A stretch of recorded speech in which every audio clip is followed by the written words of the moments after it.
लेके ये हमारी सेकंड वीडियो है। फर्स्ट वीडियो में हमने बात की थी मीनिंग की कि इन्वेस्टमेंट का मीनिंग क्या होता है। देन इसके बाद इस वीडियो में हम बात करेंगे कि इन्वेस्टमेंट से रिलेटेड डिसीजन लेने में हमें कौन-कौन से फैक्टर हैं जो हेल्प करते हैं।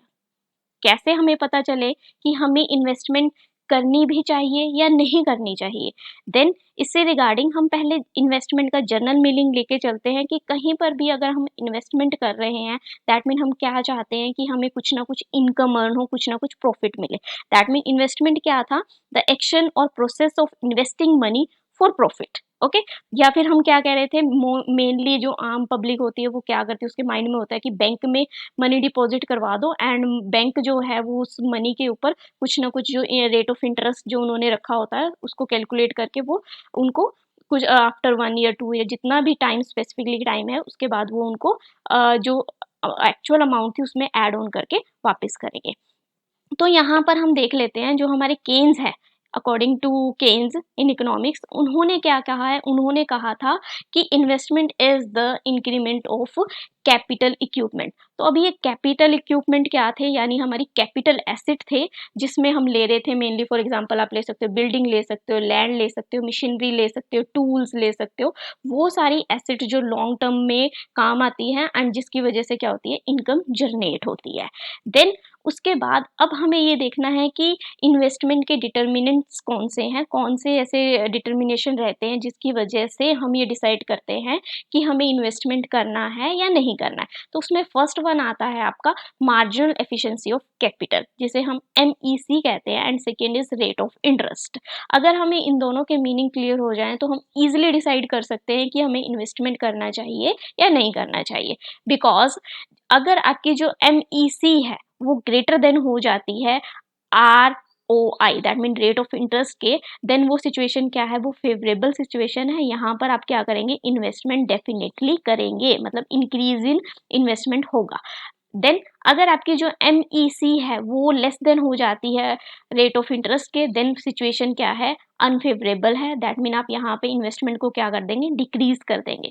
अगर आपकी MEC इक्वल हो जाती है ROI के, दैट मीन वो सिचुएशन क्या है? न्यूट्रल है, कोई इफेक्ट नहीं पड़ता, नो इफेक्ट। देन अब इसके बाद हम देख लेते हैं कि ये रेट ऑफ इंटरेस्ट क्या होता है। तो सबसे पहले अगर मैं इसका जनरल मीनिंग लेकर चलूँ तो रेट ऑफ इंटरेस्ट क्या है? Generally market rate of interest है, या इसे हम इंटरेस्ट रेट भी कहते हैं, जिसके ऊपर हम बोरिंग या लेंडिंग करते हैं मनी की। ठीक है, तो यहाँ पर हम ले लेते हैं कि मुझे एक मशीनरी परचेज करनी है एंड जो मशीनरी है उसकी जो अमाउंट है वो 1 लाख रुपीज़ है। मतलब जो परचेजिंग प्राइस है मशीनरी का वो कितना? 1 लाख रुपीज़। अब इसके लिए मेरे पास 2 अल्टरनेटिव है। कौन से अल्टरनेटिव है? पहला अल्टरनेटिव है मेरे पास मेरा ऑन मनी, कि मेरे पास कुछ सेविंग्स हैं, कुछ मैंने जो है मनी सेव करके रखी हुई है एंड मैं क्या कर सकती हूँ? वहाँ से मैं उसको परचेज कर सकती हूँ। ठीक है, अभी मेरे पास ये ऑप्शन है कि या तो मैं मशीनरी परचेज कर लूँ। मशीनरी परचेज करने के बाद उसमें से जो भी मेरे पास प्रोडक्टिविटी होगी उससे मैं सेल करूँगी। इस प्रोडक्ट को सेल करने के पास रेवेन्यू जनरेट होगी, रेवेन्यू से मेरा नेट प्रॉफिट आएगा, नेट इनकम जनरेट होगी। एंड या फिर मैं क्या कर सकती हूँ? इस 1 लाख रुपीज़ को मैं बैंक में डिपॉजिट कर सकती हूँ। ठीक है, तो अगर मैं इसको बैंक में डिपॉजिट करती हूँ तो देन क्या होगा? बैंक मुझे एक स्पेसिफिक रेट जो है वो प्रोवाइड करेगी और मुझे रेट ऑफ इंटरेस्ट मिलेगा। ओके, एंड एवरी 1 ईयर मुझे क्या होगा? उस रेट के अकॉर्डिंग कुछ ना कुछ इनकम जनरेट होगी। तो मेरे पास ये भी ऑप्शन है। अभी सेकंड क्या हो सकता है कि मशीनरी के लिए मैं बैंक से ही लोन ले लूँ। मैं अपनी जो मनी है मेरे पास नहीं है, या फिर मैं लगा सकती हूँ कि मुझे अपना मनी यूज़ नहीं करना है, देन मैं क्या कर सकती हूँ? बैंक से लोन ले सकती हूँ। अगर मैं बैंक से लोन लेती हूँ देन क्या होगा? देन क्या होगा कि अभी मशीनरी लगाने से कुछ प्रोडक्टिविटी होगी, रेवेन्यू जनरेट होगी, इनकम भी आएगी, बट साथ में मुझे क्या करना होगा? बैंक को रेट ऑफ इंटरेस्ट पे करना होगा। ठीक है, तो दोनों ही केसेस में एक एग्जांपल के थ्रू हम देख लेते हैं कि अगर मैं बैंक से लोन लेती हूँ, अगर मैं बैंक में अपना पैसा रखती हूँ, देन अगर वो सेम 1 लाख की अमाउंट है और जो बैंक है उसने रेट ऑफ इंटरेस्ट देने में और लेने में सेम रखा है, वैसे सेम नहीं होता है, तो यहाँ पे हम एग्जांपल लेके चल रहे हैं कि हमने सेम रखा हुआ है। देन उसके बाद 1 ईयर के बाद जो अमाउंट है वो 1 लाख रुपीज़ से कितनी हो जाएगी? 1,07,000 हो रही है। दैट मीन यहाँ पे क्या है कि अगर मैं अपना मनी बैंक में ना डिपॉजिट करके मशीनरी परचेज कर रही हूँ, दैट मीन मैं क्या कर रही हूँ, सेक्रीफाइस कर रही हूँ कितनी अमाउंट का, 7,000 की अमाउंट का। और अगर मैं बैंक से लोन ले रही हूँ एंड लोन लेने के बाद में मशीनरी परचेज कर रही हूँ, दैट मीन मैं क्या यूज कर रही हूँ, मैं अपनी अपॉर्चुनिटी कॉस्ट यहाँ पर अप्लाई कर रही हूँ। ठीक है, तो अब इन दोनों केसेस में हमारी उम्मीदें किससे लगी हुई है, मशीनरी जो हमने परचेज करी है उससे लगी हुई है कि भाई 1 ईयर के बाद वो जो मुझे इनकम जनरेट करके देने वाली है, जो मुझे नेट इनकम मिलने वाली है, वो मुझे 7,000 से ज़्यादा मिलेगी, कम मिलेगी या 7,000 ही मिलेगी। तो अगर मुझे ये पता चल जाए तो मुझे ईज़िली ये डिसीज़न लेने में आसानी हो जाएगी कि मुझे अपनी जो मनी है वो बैंक में रखनी चाहिए, यानी किसी भी फाइनेंशियल इंस्टीट्यूशन के साथ डीलिंग करनी चाहिए, या फिर मैंने जो मशीनरी परचेज़ करके प्रोडक्टिविटी का डिसीज़न लिया वो सही था।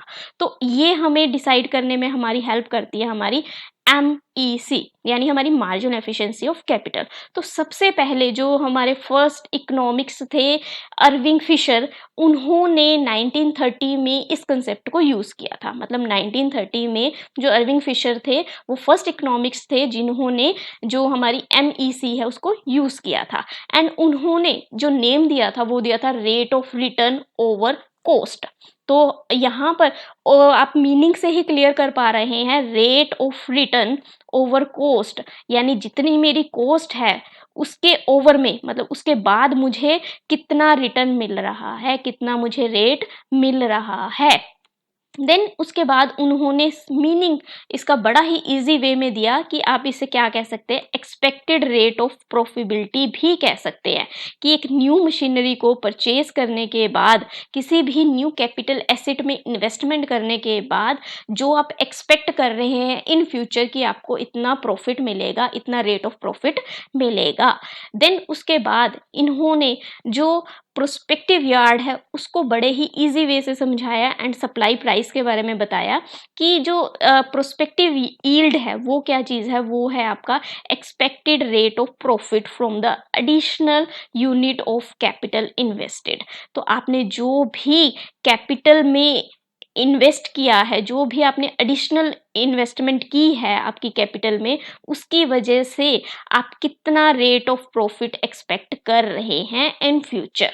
ओके, देन सप्लाई प्राइस क्या था, सप्लाई प्राइस था आपका market price of capital asset. जैसे हमने मशीनरी की एग्जांपल ली तो मशीनरी का जो मार्केट प्राइस है वो क्या रहने वाला है।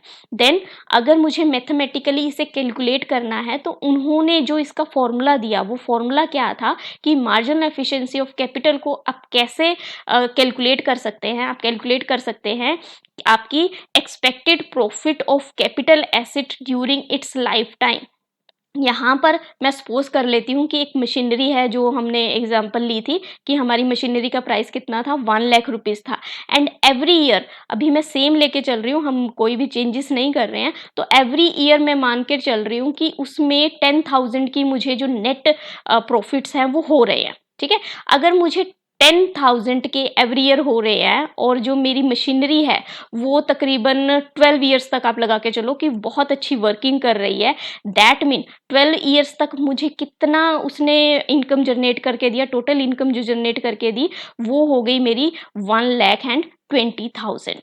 ठीक है, तो अभी उसने इनकम कितनी जनरेट करके दी मुझे, 1,20,000।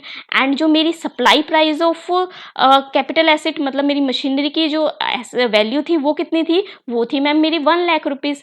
एंड उसने मुझे अपने लाइफ टाइम तक कितना मुझे जनरेट करके दिया, 1,20,000। देन इसके अकॉर्डिंग अगर मैं 1,20,000 में से, यानी जितना मैंने एक्सपेक्ट किया था कि मुझे नेट प्रॉफिट कैपिटल से मिलने वाला है, देन उसमें से मैं जो सप्लाई प्राइस है यानी मशीनरी का जो प्राइस है उसको माइनस कर दूं, देन मुझे क्या मिल रहा है, मुझे 20,000 एक्सेस मिल रहा है। तो ये 20,000 क्या है, ये है marginal efficiency of capital. I hope so आपको समझ आ रहा है कि मार्जिनल एफिशिएंसी ऑफ कैपिटल क्या होती है। तो लास्ट में जब हमने रेट ऑफ इंटरेस्ट कैलकुलेट किया था तो बैंक में डिपॉजिट करने से मुझे कितना मिल रहा था, 7,000। एंड यहाँ पर मुझे कितना मिल रहा है, 20,000। लेकिन मैम एक क्वेश्चन ये भी है, वहाँ पे हमने ईयरली निकाला था एंड यहाँ पे हमने 12 ईयर्स का देखा है, तो अकॉर्डिंग टू दैट मेरा जो रेट ऑफ इंटरेस्ट है वो कहीं ना कहीं ज़्यादा अमाउंट देगा, एंड जो MEC है वो मेरे कम अमाउंट मुझे जनरेट करके दे रहा है, सो दैट यहाँ पे इन्वेस्टमेंट क्या हो जाएगी, डिक्रीज हो जाएगी। सो अभी हम केन्स के अकॉर्डिंग देख लेते हैं कि केन्स ने जो मार्जिन एफिशिएंसी ऑफ कैपिटल है उसे कैसे डिफाइन किया था। तो केन्स का कहना क्या था, MEC the rate of discount, ये क्या है, रेट ऑफ डिस्काउंट है, यानी एक्सपेक्टेड रेट ऑफ रिटर्न है, which makes the present value of prospective yield from the capital asset equal to its supply price. तो यहाँ पे पहले एक आप छोटी सी बात मेरी सुनिएगा कि अगर आज कोई भी पेन 10 रुपीज़ का मिल रहा है तो आफ्टर 5 ईयर्स क्या वो आपको सेम 10 रुपीज़ का मिलेगा? नो मैम, उसकी वैल्यू क्या हो जाएगी, इंक्रीज हो जाएगी। तो कहीं ना कहीं अगर मैं आज सोचूं कि अगर मैं 10 रुपीज़ कहीं ना कहीं इन्वेस्ट कर रही हूँ, इन फ्यूचर अगर मुझे उसके 12 रुपीज़ मिल रहे हैं, तो क्या वो मेरे लिए बेनिफिशियरी है? वो नहीं है बेनिफिशियरी। क्यों नहीं है? क्योंकि इन फ्यूचर जो चीज़ आज 10 रुपये की आ रही है वो आने वाले टाइम में मे भी 10 रुपीज़ से तो ज़्यादा की ही आएगी। अगर वो 12 रुपीज़ से ज़्यादा की आ रही है, दैट मीन क्या हो रहा है कि इन्फ्लेशन की वजह से जो मनी की वैल्यू है वो डिक्रीज़ हो रही है। तो मुझे क्या करना पड़ेगा, मुझे ये करना पड़ेगा कि आज जो चीज़ 10 रुपीज़ की है वो मुझे चेक करनी पड़ेगी कि जितनी ईयर्स के बाद मैं उसे देख रही हूँ वो वहाँ उस टाइम में कितने रुपीज़ की मिल रही है। तो आज की वैल्यू और आफ्टर 5 ईयर्स के बाद जो वैल्यू है वो सेम होनी चाहिए। सपोज यहाँ पे आज अगर पेन 10 रुपीज़ का है एंड 5 ईयर्स के बाद वो 12 रुपीज़ का है, दैट मीन आज के अकॉर्डिंग जो 10 रुपीज़ है वो 12 रुपीज़ के क्या हो जाएगा, इक्वल हो जाएगा। तो इसी चीज़ को यहाँ पे केन्स ने डिफाइन किया है कि जो हमारी मार्जिनल एफिशिएंसी ऑफ कैपिटल क्या है, वो रेट ऑफ डिस्काउंट है, जो क्या करता है, जो आपका प्रोस्पेक्टिव यील्ड होता है उसको प्रेजेंट वैल्यू में कन्वर्ट करता है, ताकि आप क्या कर सको, आपकी जो कैपिटल एसिड है उसकी जो वैल्यू है उसको आप इक्वल कर सको। तो यहाँ पर हम पहले जो हमारे कुरिहाना है उन्होंने भी जो MEC है उसको डिफाइन किया था, उसकी फॉर्म में देखते हैं, फिर मैं आपको एग्जाम्पल के थ्रू समझाती हूँ।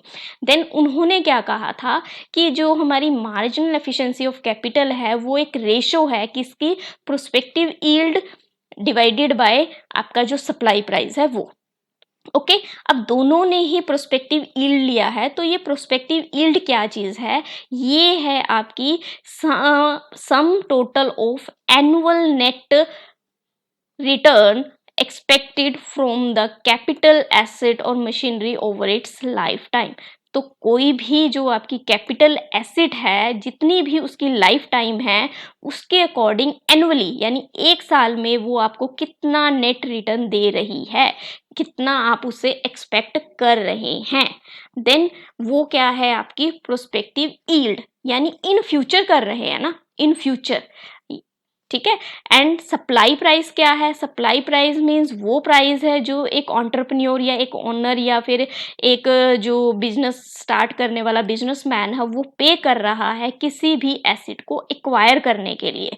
तो यहाँ पर इसे हम रिप्लेसमेंट कॉस्ट के नेम से भी जानते हैं। सो उसको कैलकुलेट करने के लिए उन्होंने एक मेथड दिया था, उस मेथड के अकॉर्डिंग कि अगर आपकी जो सप्लाई प्राइस है, सप्लाई प्राइस मैंने सेम रखा है, लास्ट हमने मशीनरी का जो प्राइस था वो 1 लाख रुपीज़ लिया था, तो यहाँ पे भी मैंने सेम रखा है, एंड जो प्रोस्पेक्टिव यील्ड है वो 10,000 है, ठीक है। तो यहाँ पे प्रोस्पेक्टिव यील्ड का मतलब क्या है कि इन फ्यूचर एनुअली एक साल में आपको 1 लाख की मशीनरी से कितना मिल रहा है, 10,000 रुपीज़ मिल रहा है, ठीक है।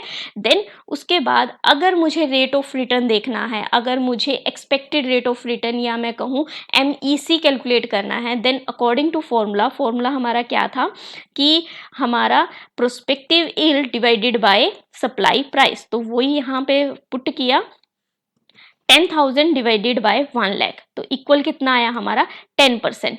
दैट मीन ये जो मशीनरी है आपको एनुअली कितना रेट दे रही है, वो आपको 10% रेट दे रही है। आप कितना एक्सपेक्ट कर रहे हैं वो है 10%। यहाँ पे जो ये 10,000 है ना, इसको आपने नेट इनकम लेके चलना है। आपने ये ग्रोस इनकम नहीं कहना इसे, ये आपकी क्या है, ये नेट रिटर्न है। एंड यहाँ पर हम एनुअली लेके चल रहे हैं। और ये बात भी आपने ध्यान रखनी है कि यहाँ पर हमने जो न्यू कैपिटल परचेज की, एडिशनल जो इन्वेस्टमेंट की है हमने कैपिटल में, वो ही कैपिटल हम यहाँ पे यूज़ कर रहे हैं। एंड कैसे मैंने इसको कैलकुलेट किया, इसको कैलकुलेट करने के लिए डिफरेंट मेथड्स होते हैं। इसे जिसे हम डिस्काउंट रेट के नाम से जानते हैं, या फिर आप जनरली कंपाउंड इंटरेस्ट का जो फॉर्मूला लगाते हैं मैथमेटिक्स में, उस फॉर्मूले के थ्रू हम इसे कैलकुलेट कर लेते हैं। एंड देन हम क्या करते हैं, रेट ऑफ इंटरेस्ट को फाइंड आउट करते हैं through a formula. Formula is हमारा prospective yield divided by supply price. So I hope so आपको समझ आया है। देन अभी आप मुझे बताइए कि यहाँ पे सेम हमारी मशीनरी थी 1 लाख रुपीज़ की, एंड जो मेरी एनुअली इनकम थी वो 10,000 थी, जिसके बिहाफ पे रेट ऑफ इंटरेस्ट मेरा 10% आया। तो अभी आप बताइए कि जैसा रेट ऑफ इंटरेस्ट में हमने 7% रखा था, देन जो मेरा एनुअल इन रिटर्न था वो था 7,000, एंड जो मैंने अभी MEC के थ्रू निकाला वो निकला मेरा 10,000। एंड वहाँ पे मेरा रेट ऑफ इंटरेस्ट कितना था, 10%, एंड यहाँ पर कितना है, 7%। तो अभी आपके लिए डिसीजन लेना इजी हो जाएगा कि अगर आपको जो एनुअली रिटर्न है, अगर वो आपको ज़्यादा मिल रही हैं, अगर आपका जो रेट ऑफ इंटरेस्ट MEC का ज़्यादा है, देन आप क्या करेंगे, इन्वेस्टमेंट को इंक्रीज करेंगे। तो अभी आप इजीली इसे समझ पाएंगे कि अभी मेरी MNC कितनी है, MEC कितनी है, 10%, एंड जो मेरा रेट ऑफ इंटरेस्ट वो कितना है, 7%। देन आप क्या कर रहे हैं, इन्वेस्टमेंट को इंक्रीज कर रहे हैं, और ये सिचुएशन क्या हो गई, फेवरेबल हो गई। एंड देन अगर आपकी MEC कम हो जाती, दैट मीन आपकी जो एक्सपेक्टेड रेट ऑफ रिटर्न है अगर वो डिक्रीज हो जाता, एंड जो आपका रेट ऑफ इंटरेस्ट है वो इंक्रीज हो जाता, देन सिचुएशन क्या थी, अनफेवरेबल थी, और इन्वेस्टमेंट क्या हो जाती, डिक्रीज हो जाती। अगर ये दोनों इक्वल हो जाते, दैट मीन वो न्यूट्रल सिचुएशंस थी। सो आई होप सो आपको समझ आया होगा। One question for you, if MEC less than ROI, then investment will be increase, decrease, no effect, and uncertain. So please comment the answer in comment box. Thank you very much for this video.